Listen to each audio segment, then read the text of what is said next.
Thousands of Indeed employees found out today this was their last day with the company. The job search giant that's co-headquartered here in Austin says part of the reason it had to let go of so many people is because job openings are down.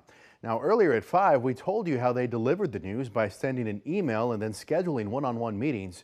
New tonight, KXAN's Sarah Al-Sheikh looks at the job posting declines here in Austin and what it means for local workers. Indeed, it's the website that helps people search for jobs.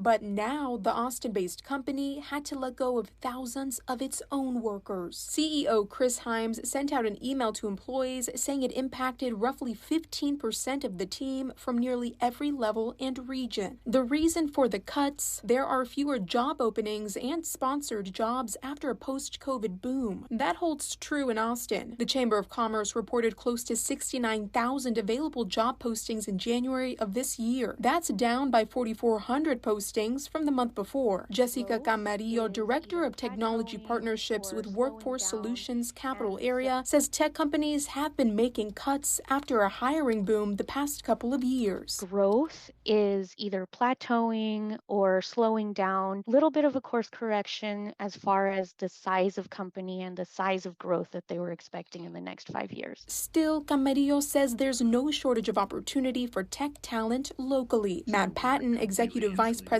of Angelou Economics, agrees. Austin can weather storms better because we have a diversified tech industry, because of the vibrant tech scene, because of the vibrant startup culture here. Patton says while the Indeed layoffs are very unfortunate, employees in Austin will have a better chance of rebounding. We're in a little bit better position than, say, some other parts of the country. Sarah Al-Sheikh, KXAN News. And the CEO said the layoffs do not disproportionately impact women, underrepresented genders, or minorities. He said he'll be taking also a 25% cut in his base pay. Now, Indeed isn't the first tech company in Austin to lay off employees recently. In late 2022, both Amazon and Meta announced layoffs and hiring freezes.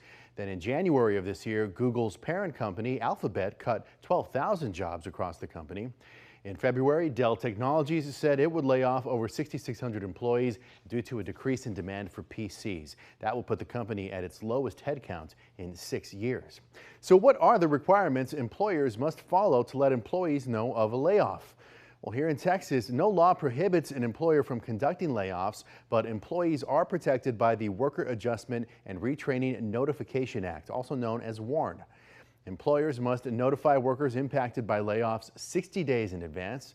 The notice must explain whether the layoffs are expected to be temporary or permanent, along with the expected date when the layoffs will begin and the date when the employee will receive a termination letter. But employers aren't only covered by WARN, they're only covered by WARN if they have at least 100 full-time employees or at least 100 employees who work a combined 4,000 hours or more per week. Well, taking a look now at unemployment in the Austin area. January's unemployment rates did rise a little bit compared to December. According to the Austin Chamber, the city's unemployment rate sat at 3.3% in January.